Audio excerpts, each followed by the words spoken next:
Hello mga Abyan, this is Vench at isa po akong science teacher dito sa London, United Kingdom. So today is Sunday, kagalagaling ko lang po ng church but I decided to pass by dito sa park. May dala na rin akong pagkain para sa lunch and sasagutin ko po isa-isa yung mga tanong ninyo sa akin. Uunahin ko po yung tanong ng nakararami kung mahirap po bang magturo dito sa London, United Kingdom. So the answers po will be based on my personal experience bilang science teacher sa secondary school dito. So, yung sagot po sa inyong tanong kung mahirap po bang maging teacher dito sa London, ang sagot po ay oo, sobrang hirap po. Yung rason po nito ay dahil iba po yung education system nila dito at yung curriculum nila dito. Kung sa Pilipinas po at US, quite similar. Dito po sobrang iba. Yung year levels ng mga bata, tinatawag dito ay key stages. So they start from nursery to reception, tapos may key stage 1 and key stage 2, parang elementary nila. And then yung key stage 3, nagsa-start siya 11 years old, hanggang key stage 5 naman po na around 18 years old na. So meaning, in my case sa science po, yung mahirap is because I am teaching, nagtuturo po ako simula key stage 3 hanggang key stage 5.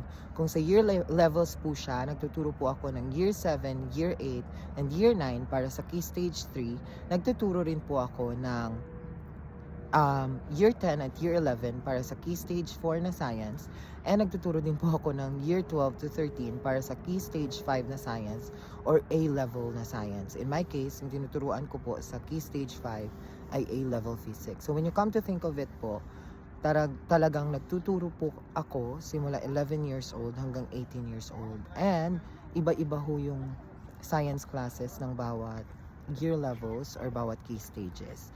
So meaning may isang araw na magtuturo ka ng biology sa year 7, magtuturo ka ng chemistry sa year 10, magtuturo ka ng physics sa year 11, tapos may A-level physics pa sa year 12 na parang college level na talaga. Mahirap siya, nabigla ako sa una kasi magtuturo ako ng parang preparatory sa college. So yung mga lessons nila is astrophysics, mga quarks and leptons, quantum mechanics.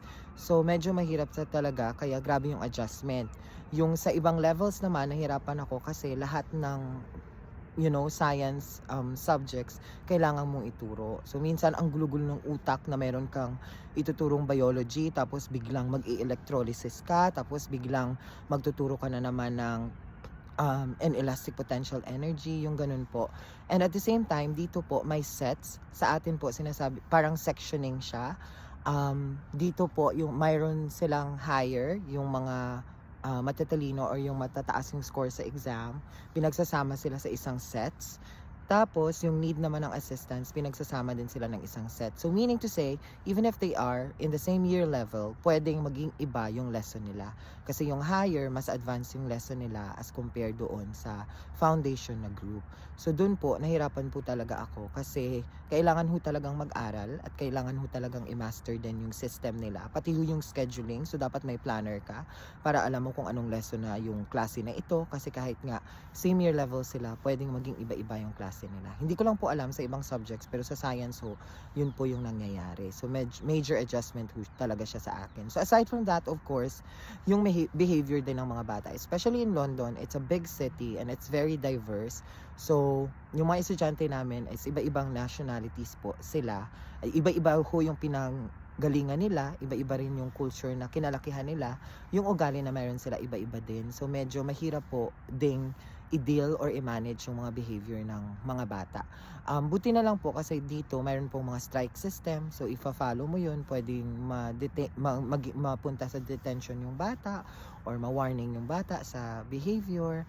Pero of course at their age, especially yung mga middle school age, parang kagaya din naman sa US, especially if you're teaching in big cities. Ganun din po yung mga ugali nila. The good thing lang is, sa school namin, hindi allowed yung cellphone. So at least kahit pa paano, wala na po akong, hindi ka na po mahihirapan sa pag-manage ng my cellphones. Kasi sa US, naalala ko, especially sa high school, allowed silang mag-cellphone at minsan kahit may klase, inilalabas nila yung phones nila. So, dagdag pa siya sa puproblemahin mo. So, it's very important. Yun po, yung time management po talaga kasi minsan, nadadala yung trabaho sa bahay kasi kailangan mo mag-prepare for the next day kasi mayroon kang tatlong class, iba-ibang year level, iba-iba yung science subjects na ituturo mo. So, yun, mahirap siya especially sa umpisa kasi you're adjusting to a new environment, nag-a-adjust ka rin sa new culture, tapos iba yung curriculum, iba yung education system. So, kailangan mo talagang mag-aral, kailangan mo talagang i-review lahat-lahat. So, sa first month ko po talaga, nahirapan ho talaga ako at sobrang na-stress din po talaga ako. Pero, unti-unti naman pong nagiging okay, especially if you surround yourself with people na makakaintindi sa'yo or may makakausap ka, very important yun. And then I find time to distress as well, kagaya ngayon, kasi alam ko walang pasok bukas, holiday kasi dito, kasi Catholic school yung akin, Feast of Christ the King, so holiday siya. So, walang pasok. So, may time na gumala-gala at lumibot-libot. Kaya I decided din na pumunta dito sa park kahit malamig. So, umaaso na nga. So, malamig kasi 1 degree. Pero, yun po. So, mahirap po talaga siya dahil nga iba yung kultura, ibang attitudes na rin ng mga bata ngayon. Iba rin. So, and then you need to deal with different peoples as well, especially dito sa London na very diverse talaga. Kahit mga co-teachers ko, iba-iba kaming lahi. May galing sa Africa, sa Jamaica, sa Spain, sa Australia, sa Canada. So, may isa akong Pinoy na kasama. So, lahat kami, iba-iba yung ugali namin. So, minsan may mga misunderstanding. But of course, at the end of the day, nasa-solve naman siya through communications. And ako, yung pinanghahawakan ko lang while I'm staying here talaga is really prayers. Sobrang mahalagang bagay talaga that you have, a relationship with God and you have a church family also. So dito, nagsisimba ako and may mga Pinoy din. So nakakatulong din talaga siya.